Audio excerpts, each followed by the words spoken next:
Et là étant, ils sont censés respecter la loi. Maintenant, selon lui, la parole de Dieu prime par rapport à l'État. Oui. Comment est-ce qu'il marie cette contradiction? Est-ce que l'État qui lui donne la personnalité juridique, et après avoir eu la personnalité juridique, il devient rebelle à l'État, qu'il parle un peu quelque chose en fonction de ce que les autres ont posé comme question? Alors, pasteur, vous pouvez rebondir sur cette question. Il dit...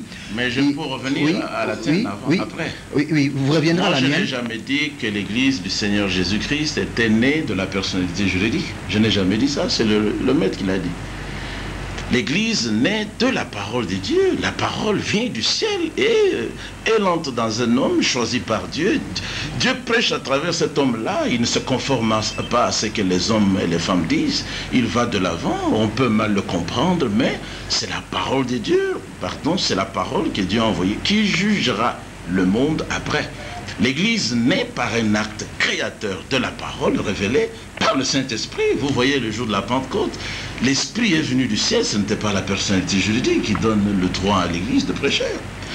La personnalité juridique, comme vous le dites, comme nous l'entendons, c'est simplement reconnaître la personnalité de l'Église, mais ce n'est pas ça qui vient avant. Non, je n'ai jamais dit ça, je ne peux pas croire mais ça. Mais pour que l'Église puisse fonctionner, puisque l'Église est une association à but, une ASBL, mais pour que l'Église puisse fonctionner au Congo démocratique, elle doit avoir des documents pour fonctionner. Ce ne sont pas... Et justement, ces documents, s'il vous plaît, ces documents que l'Église vous accorde, eh bien, il y a des garde-fous, il y a des lois, il y a les prescrits de la loi que vous devez respecter. C'est par rapport à ça que les téléspectateurs vous demandent de... je dois corriger sa pensée. Ce n'est pas la personnalité juridique qui précède l'Église. Votre carte d'identité ne vous précède pas. Vous êtes né avant d'aller chercher la carte d'identité. L'Église naît par la parole. Allô? La personnalité juridique lui est 3 ans après. Allô, bonsoir. Bonsoir. Oui, vous nous appelez d'où et vous vous appelez comment? Je vous appelle depuis Brazzaville. Oui.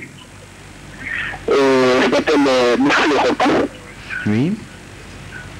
Et nous vous écoutons. Quel est votre... intervenir un peu sur ce débat. Nous vous suivons. Quelle est votre position?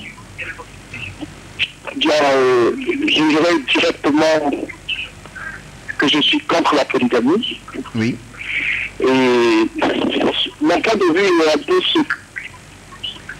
comme le témoin a dit tout à l'heure, l'observateur. Oui, Maître Olako. Il a dit de très bonnes choses.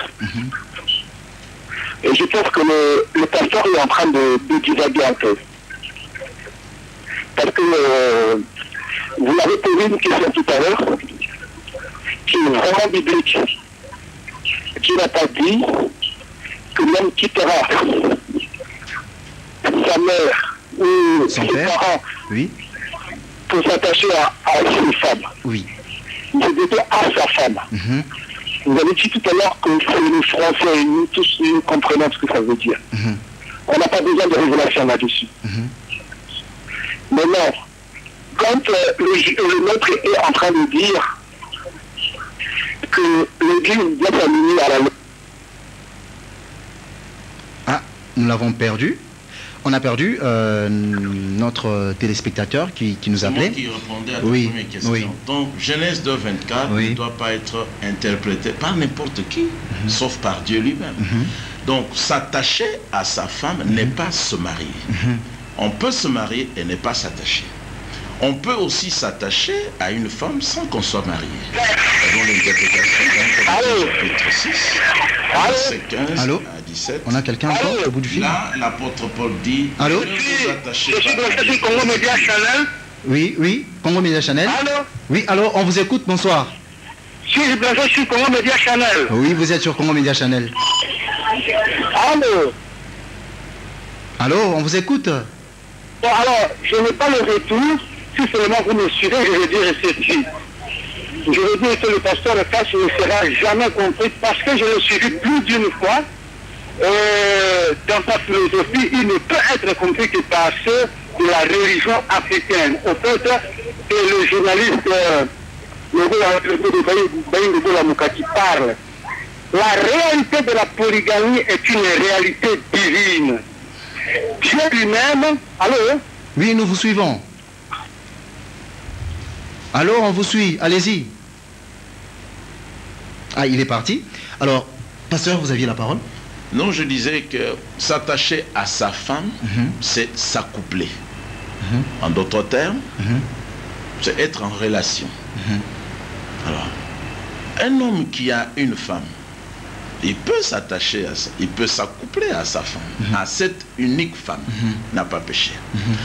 Un homme qui a deux femmes, il peut aussi s'accoupler à sa femme chaque fois. Ça peut être sa première femme, ça peut être sa deuxième femme. Vous avez cela dans toutes les Écritures. 1 Samuel au chapitre 1er et au chapitre 2e, un sacrificateur avait deux femmes. Anne et Pénina. Anne est appelée là sa femme et Pénina est appelée également sa femme. Donc, vous pouvez lire, il s'est attaché à Anna, il s'est attaché aussi à Pénina, mais chaque fois, il s'est attaché à sa femme. Donc c'est une très mauvaise interprétation qui amène la mort de dire que parce qu'il est dit sa femme, cela veut dire une femme. Mais Dieu n'a pas dit une femme. Il a dit sa femme comme ceci est ma femme. D'accord. Nous revenons au maître. Allô, on a quelqu'un au fil, maître, un instant. Allô, bonsoir.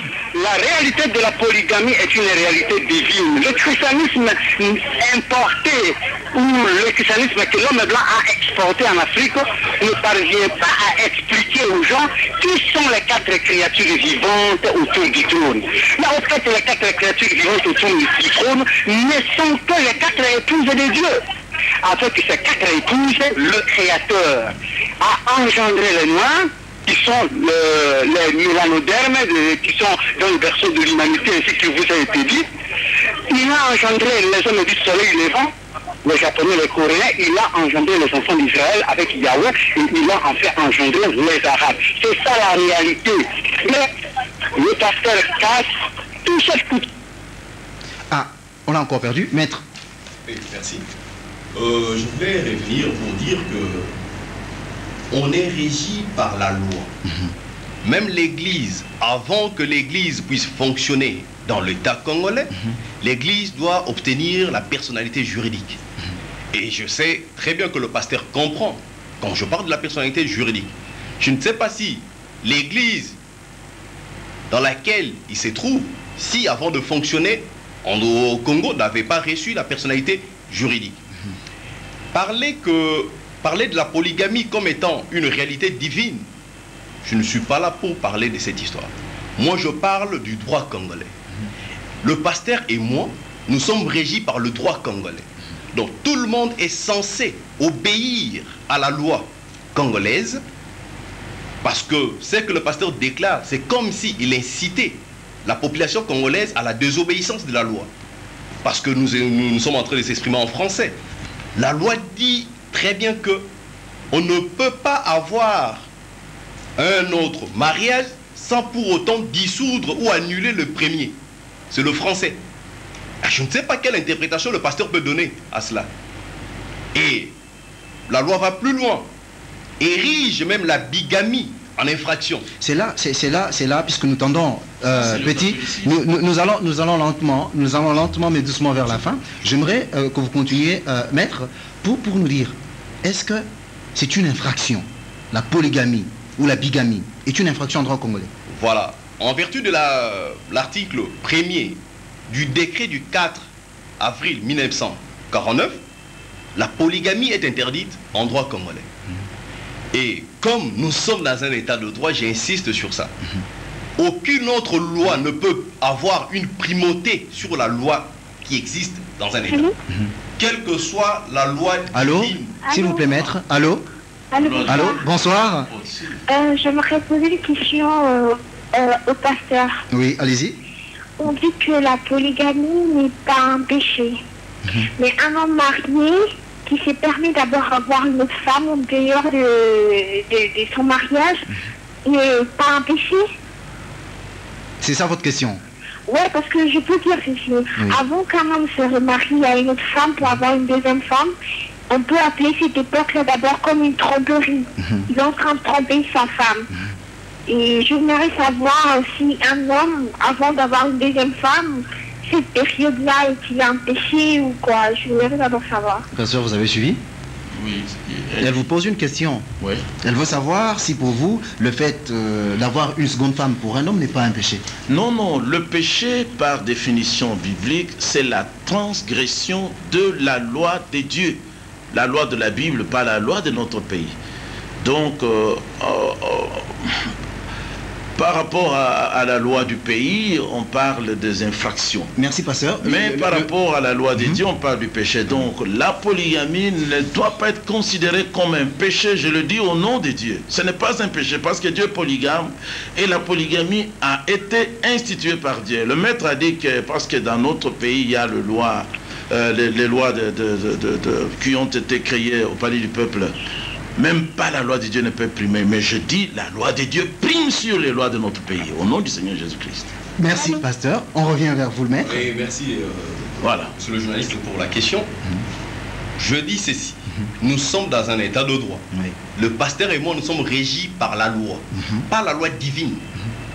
Parce que je ne sais pas, d'abord, S'il si vous aujourd'hui... plaît, pasteur. S'il vous plaît, J'ai pasteur. la parole. Oui, allez-y, maître. Je ne sais pas si au jour d'aujourd'hui, le pasteur comme il est là, il peut détenir deux nationalités au même moment. Allô? Parce que selon la loi congolaise, on ne peut pas détenir deux nationalités. S'il vous plaît, maître, Alors, on revient à vous. On revient à vous. Allô? Allô? Bonsoir. Bonsoir. Je reviens de John de Kingawa. Oui. J'aimerais que le pasteur soit clair dans ce qu'il donne comme enseignement. C'est un homme de Dieu. Parlez un peu plus fort, s'il vous plaît. Oui, j'aimerais que le pasteur soit clair Ouais. dans ce qu'il dit. Je ne prends pas position pour la polygamie ou non, mais je parle en fonction de la loi. Oui. Est-ce que, en fonction de ce qu'il est en train de dire, peut-on conclure que quand l'époux sollicite une personnalité juridique, il accepte toutes les lois, et après avoir reçu cette personnalité juridique, il a dribblé l'État, ou quel est le comportement que lui est en train de justifier devant tout le monde? Ça veut dire, il a demandé ou éclairé la personnalité juridique, et après il s'est dit, comme la loi est dessus, alors je ne sais pas ce qu'il peut dire. Alors, pasteur... Je ne prends pas position en fonction de sa position ou contre, non, mais j'aimerais en fonction de la loi qu'il me dise. Ce qu'il dit là, c'est quoi clairement devant ces intervenants? D'accord. Merci. Pasteur, vous allez répondre à cette question-là, mais que le maître termine d'abord. Allez-y, maître. Oui, donc je disais que la loi congolaise au jour d'aujourd'hui ne reconnaît pas la polygamie. Pour la simple raison que la loi congolaise a érigé en infraction la polygamie et même la bigamie. Ce sont des infractions. Voilà, ce sont des infractions qui portent atteinte à la foi conjugale. Parce que les époux entre eux sont tenus par un devoir de fidélité. J'ai bien dit les époux, c'est-à-dire l'homme et la femme.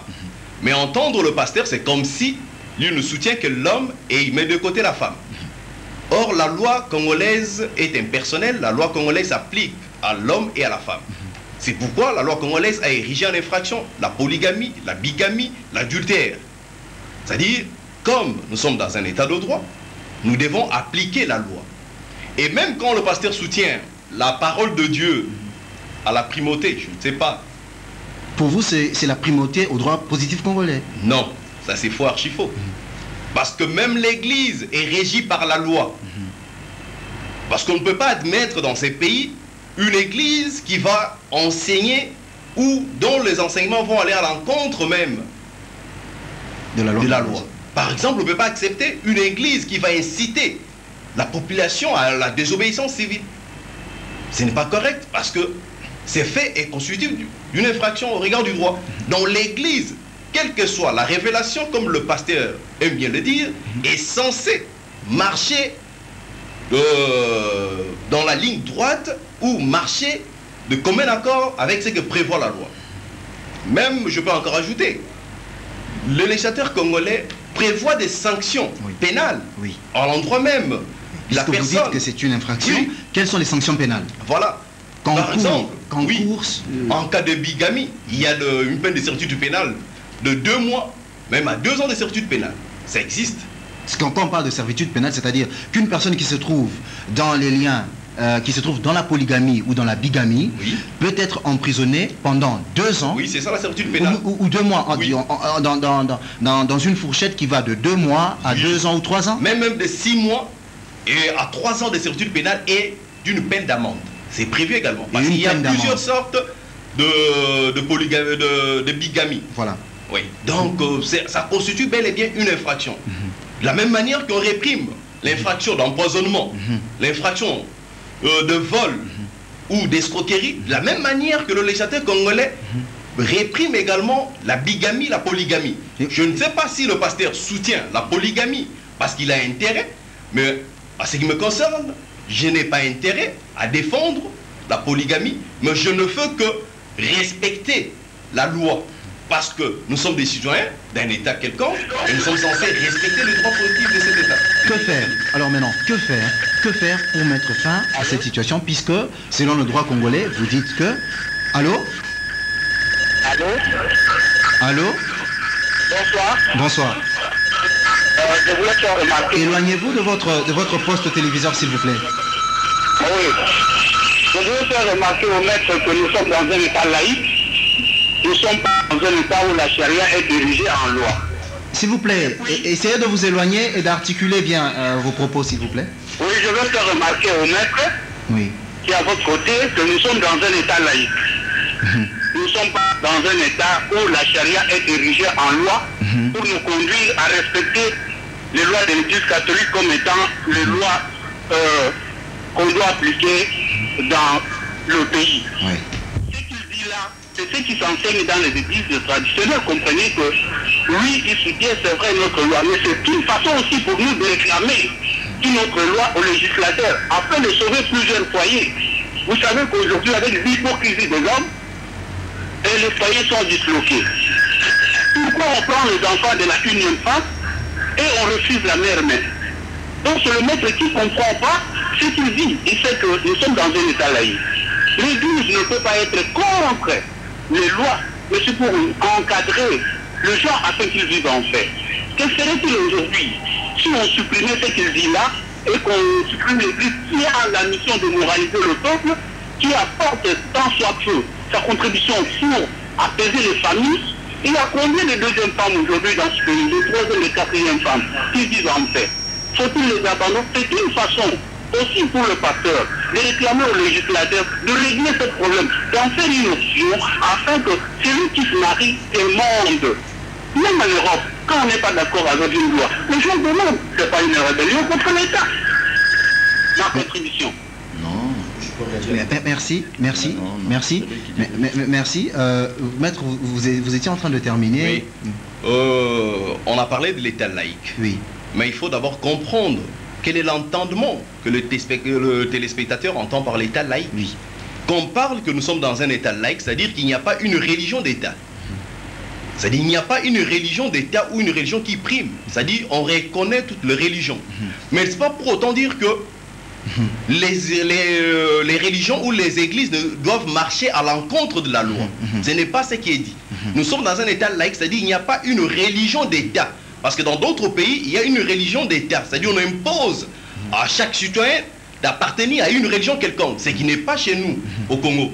Nous sommes dans un État laïque, c'est-à-dire chacun est libre d'appartenir à une église donnée, mais l'église est censée respecter le prescrit de la loi. Merci. C'est cette nuance que je voulais souligner. Voilà. Alors, Monsieur Willy, vous avez suivi le maître et le reverend. Quel est votre rapport par rapport aux questions des téléspectateurs et à ce que nos deux invités ont dit tout à l'heure? Oui, c'est comme je l'avais dit tout à l'heure, justement. J'aimerais rappeler que nous vivons dans une société civilisée. Oui. Ça signifie entre personnes civilisées, nous nous accordons par des conventions. Pour que la société marche, nous nous sommes dit, voilà, nous allons faire les choses comme ceci, comme cela. Aujourd'hui, une question peut-être banale, je peux me dire, mais s'il arrivait qu'un voleur, par infraction, entre chez le pasteur et il dérobe et il arrive à mettre la main sur lui, qu'est-ce qu'il fera de ce voleur? Il va le remettre entre les mains de la justice. Et la justice va faire les choses sur base de quoi? Sur base de la loi congolaise, justement. Et il ne va pas falloir, justement, que pour une chose, on dit que c'est la loi congolaise qui doit agir, et pour une autre, qu'on dise que c'est le contraire. Non. Moi, je crois que ce que nous devons éviter ici, c'est la confusion. Il faut expliquer aux gens les choses comme telles, et faire en sorte, comme l'a dit l'un des téléspectateurs tout à l'heure, que s'il y a des lacunes quelque part, évidemment, les législateurs sont là. Il faut proposer des lois, il faut toujours essayer d'améliorer pour que la société, pour que les gens vivent comme il le faut. Une fois encore, c'est le bon sens qui doit primer. Pasteur, mais maintenant, j'aimerais poser une dernière question avant que nous allions rapidement vers les solutions. Nous n'allons pas prendre le téléphone. Nous sommes arrivés vers la fin. Nous demandons à nos téléspectateurs de garder les unités. Nous allons continuer le vendredi prochain. Mais pasteur, j'aimerais revenir un peu dans la Bible. Je donnais un premier passage de la Bible. Vous avez réagi lorsque j'ai dit que la Bible dit que l'homme trouvera sa femme, quittera son père et sa mère, s'attachera à sa femme et non à ses femmes. Vous avez réagi. Mais dans Proverbe 18-22, la même Bible dit qui trouve une femme trouve le bonheur. Et la Bible ne dit pas que qui trouve des femmes trouve le bonheur. Et j'aimerais continuer parce que tout à l'heure, j'aimerais quand même que par rapport à la Bible, il y a ce que Dieu a dit et il y a la manière dont les hommes ont vécu. Et que dans la Bible, il y a des conditions ou des circonstances qui ont poussé les hommes à se retrouver avec 2 ou 3 femmes. Dans le cas d'Abraham, nous l'avons vu, et il avait peut-être une femme qui était stérile, et ainsi de suite, selon chacun de cas. Mais en ce qui concerne ce que la Bible appelle la parole de Dieu, c'est-à-dire ce que Dieu lui-même a dit. Il dit dans la Bible, dans Proverbe 18, il dit « Qui trouve une femme, trouve le bonheur. » Et l'homme quittera son père et sa mère, s'attachera à sa femme. Bon. L'homme ne peut pas trahir la femme de sa jeunesse. Réjouis-toi avec la femme de ta jeunesse, pasteur. Quelle est votre réaction par rapport à ça? Parce que ce sont les questions que les téléspectateurs... Vous êtes en train de vous contredire, parce que vous parlez des proverbes. C'est Salomon qui a écrit le proverbe. Salomon avait 1000 femmes. Et il a déjà dit que parmi 1000 femmes... Mais à la fin, il dit même vanité de vanité, tout est vanité. Non, mais c'est ça que j'explique. Oui. On doit vous expliquer la Bible, par les pasteurs qui connaissent la Bible. Allez-y. Donc Salomon a dit que vous pouvez tenter, toujours chercher à vous marier jusqu'à ce que vous trouviez une femme. Vous trouverez le bonheur. Parce que parmi 1000 femmes, lui, Salomon n'a trouvé aucune. Mais parmi 1000 hommes, il a trouvé un. Alors, ça veut dire que Dieu a institué la polygamie parce qu'il n'est pas bon que l'homme reste comme ça avec une femme qui n'écoute pas, une femme têtue, une femme qui met les pantalons, une femme qui commet adultère. Il n'est pas obligé de vivre avec une telle femme. Il peut la répudier. C'est dans la Bible. Il peut se remarier. C'est dans la Bible. Pour répondre à la première partie de la question, je dirais que l'Église marche toujours avec les lois du pays, aussi longtemps que les lois du pays se conforment aux lois divines. Non. Mais là où la loi du pays dévie, l'Église ne doit pas suivre la déviation. Je vous donne un exemple biblique au temps de Daniel et de ses compagnons à Babylone, justement parce que nous sommes dans le monde, c'est Babylone aussi. Il y a eu les lois du pays, on a dit, bon, lorsqu'on sonnera la trompette, tout le monde va se prosterner, va adorer la statue du roi de Babylone. Mais les enfants d'Israël qui avaient la loi de Dieu, ils ne pouvaient pas adorer un autre Dieu, une autre statue. Tout le monde l'a fait, sauf eux. On les a pris, on les a mis en prison, justement comme le maître le dit là. Mais Dieu les a sauvés là-bas, Dieu les a délivrés. Et l'enfant de Dieu véritable ne peut pas délaisser la parole de Dieu pour obéir à quelque chose qui contredit la parole. Donc, il ne peut pas trahir Dieu. Un serviteur fidèle ne peut pas trahir la parole de Dieu. Alors, le maître a posé la question de savoir pourquoi je soutiens la polygamie. Ce n'est pas parce que j'ai intérêt. Je soutiens la polygamie parce que Dieu a prêché la polygamie. Comme Dieu a prêché la polygamie et que moi je suis sur la terre, créé par lui, je suis à son service, je dois coûte que coûte soutenir la polygamie parce que c'est la parole de Dieu, c'est la Bible. Alors pasteur, nous arrivons largement vers la fin de notre émission. Voilà. Alors j'aimerais poser des petites questions très rapidement et on va répondre de manière très brève. J'aimerais commencer par M. Willy. Quel est selon vous l'avantage de la polygamie? S'il y en a, bien sûr. En 1 minute. L'avantage de la Ou si polygamie... vous ne trouvez pas qu'il y a des avantages, il y a des avantages, alors quels sont les inconvénients? Non, j'allais dire ceci, que l'avantage de la polygamie ne peut les évoquer ici qu'un polygame. Voilà. Vous comprenez, hein? Il n'y a qu'un polygame, je ne suis pas polygame, je ne peux pas me dire qu'il y a des avantages ou des désavantages, mais je me dis justement que le seul problème se situe au niveau du sens même du débat d'aujourd'hui. La polygamie, autorisée ou pas? C'est ça le problème. D'accord. Alors, pasteur, Ouais. y a-t-il des avantages et quels sont ces avantages? Les avantages de la polygamie sont multiples. Premièrement, c'est pour remédier à la question du péché. Dieu dit à David, pourquoi tu es allé commettre adultère? En blessant ton prochain. Tu as pris sa femme. Pourquoi? Et pourtant, moi, je t'ai donné beaucoup de femmes, je pouvais te les donner encore. Donc, quand on accepte la polygamie, on met de côté la prostitution. On ne verra plus les filles ici, la nuit sur le boulevard, en train de chercher. Le sida aussi, on va balayer tout ça. Donc, la polygamie, vous ne manquerez jamais de personne ou une femme à la maison. Si celle-ci est empêchée, ou elle est malade, ou elle va au deuil, ou quelque chose comme ça, à la maison, il y a toujours une personne pour s'occuper des enfants. D'accord. Donc, la polygamie, c'est pour remédier à la question du péché, parce que c'est Dieu qui l'a institué Très dans bien. ce but-là. Alors, maître, y a-t-il des inconvénients ou y a-t-il des avantages? Rapidement. Voilà, avant d'abord de parler des inconvénients, Très rapidement. je peux même pas parler des avantages mais des inconvénients, mais avant cela, je dois d'abord dire que le pasteur ne peut pas dire que l'Église ne respecte la loi que lorsque la loi cadre avec la volonté de l'Église. Ça c'est Non. faux et archi faux. Volonté de Dieu. L'Église est censée respecter la loi à tout moment parce que l'Église fonctionne dans un état bien étatique, bien hiérarchisé. Et donc l'Église est censée respecter à tout moment, comme tout un citoyen, à tout moment, la loi d'un État. Pour ce qui est des inconvénients de la polygamie, selon le pasteur, quand il soutient la polygamie, je crois que tout le monde le sent. C'est juste pour un besoin d'assouplir les instincts. Je veux dire les instincts sexuels, parce que quand la femme était, l'autre est indisposée, tu auras une autre femme à la maison. C'est comme si on est en train de réduire la femme. On est en train de chosifier la femme. Or, ce débat est vraiment révolu. Il faut prendre la femme au même pied d'égalité qu'un homme. Jamais. Donc, c'est juste ce que je peux dire. C'est ce qui est garanti par notre constitution. L'égalité entre l'homme et la femme. Jamais. Donc, ce n'est pas le pasteur qui peut changer la constitution ou les lois du pays.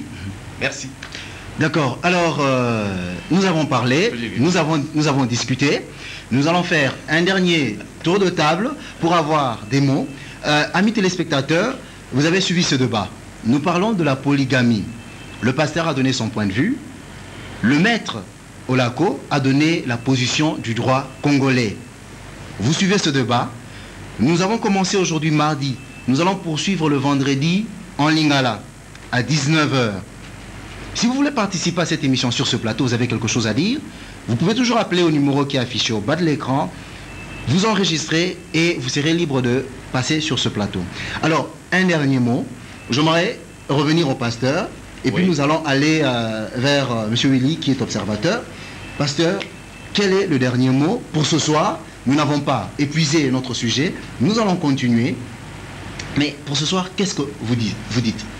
Je réponds toujours au maître qui a créé la loi de notre pays. Aux législateurs qui ont créé la loi. L'homme et la femme ne sont plus égaux depuis le péché d'Ève avec le serpent. Dieu a dit à la femme, l'homme dominera sur toi. Dans le Nouveau Testament, nous voyons Jésus-Christ qui n'a choisi que 12 hommes pour la prédication. 1 Corinthiens chapitre 14, là encore, en passant par 1 Corinthiens 11, Paul dit, je veux que tous sachent que Dieu est le chef de Christ, Christ est le chef de l'homme, l'homme est le chef de la femme. Si vous allez plus loin, on dit encore dans 1 Timothée chapitre 2, je ne permets pas à la femme d'enseigner, ni de prendre de l'autorité, faire la loi à l'homme. La femme doit demeurer en silence parce que c'est elle qui a péché au commencement, et puis c'est l'homme qui a été fait le premier. L'apôtre Paul dit encore dans Ephésiens 5, 22, les femmes doivent se soumettre toutes à leur mari, en toutes choses, comme l'Église est soumise à Christ. Donc, il n'y a pas l'égalité des droits entre l'homme et la femme. Non, voilà. L'Église ne doit pas accepter ça. Même si demain, notre pays pourra accepter l'homosexualité, l'Église doit dire non. L'Église doit réprimer ça et condamner ça. Parce que ça, c'est le péché, c'est Sodome, ça. Nous ne devons pas accepter ce qui est mauvais. Non, jamais. L'Église est là pour éclairer tout le monde. Et l'État. Et ceux qui ne sont pas dans le gouvernement. Ça, c'est le rôle de l'Église du Seigneur. Pas les églises traditionnelles qui suivent aveuglement les choses qu'on leur dicte. Voilà. D'accord, merci pasteur. Monsieur Willy. Bon, je terminerai comme j'ai commencé, hein, toujours en prenant justement le bon sens, mais avec, je vais apostropher justement pour dire que l'égalité dont Maître a fait allusion tout à l'heure là, l'égalité de la femme et de l'homme, il ne s'agit pas de l'égalité sexuelle, l'égalité de sexe, non. En tant qu'homme, homme universel, l'homme et la femme, ce sont des créatures de Dieu. Il y a des recommandations. Encore une fois, regardez, j'ai parlé des conventions. Nous sommes dans une société civilisée, nous nous accordons par des conventions. Mais les recommandations auxquelles le pasteur a fait allusion, la femme doit se soumettre et l'homme doit aimer sa femme, ce sont des recommandations de Dieu. Une fois encore, les conventions, il n'y a que cela pour que les gens, dans une société, puissent vivre en harmonie. Je crois que je terminerai par là. Alors, maître, un mot pour ce soir. Qu'est-ce que vous pouvez dire? Merci. Ce que je peux dire est que je demanderai au pasteur de respecter la loi. De ne pas accepter la loi oui, congolaise. La loi congolaise, ici, oui. Ce n'est pas la loi divine que nous sommes en train de parler ici, mais la loi congolaise. En ce sens qu'il ne faut pas que lorsqu'il se sent lésé par une disposition de la loi, à ce moment-là, il ne va pas l'appliquer, mais quand il se sent en sécurité, il accepte. Or, tout le monde est censé respecter la loi, y compris les pasteurs. Parce que ce sont des pasteurs d'ailleurs qui doivent commencer par respecter, à obéir à la loi. Et je suis étonné de constater que il y a un pasteur à côté de moi qui est en train d'inciter les gens à l'encontre de la loi. Parce que quand la loi dit que tel fait est érigé en infraction, le pasteur qui demande aux gens de considérer ces faits comme n'étant pas une infraction, mais ça c'est extrêmement grave. Merci, c'est juste ce que je peux dire. Voilà. Amis téléspectateurs, nous savons que vous avez suivi cette émission avec beaucoup d'intérêt. Nous traitons de sujets qui vous touchent, les réalités que vous rencontrez chaque jour chez vous. Alors, ce soir, nous avons parlé de la polygamie. Nous n'avons pas fini. Nous allons continuer le vendredi en Lingala avec nos invités qui sont sur ce plateau, avec d'autres qui vont s'ajouter. Entre-temps, nous vous disons bonsoir et bonne continuité sur Congo Media Channel. Au revoir.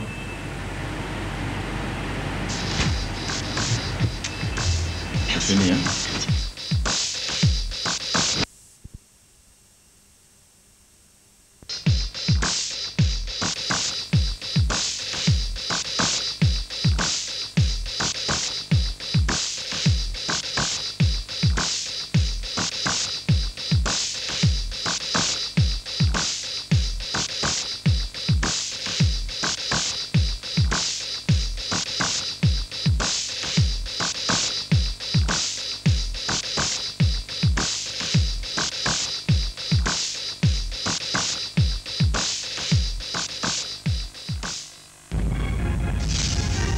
Quelques jours, elle a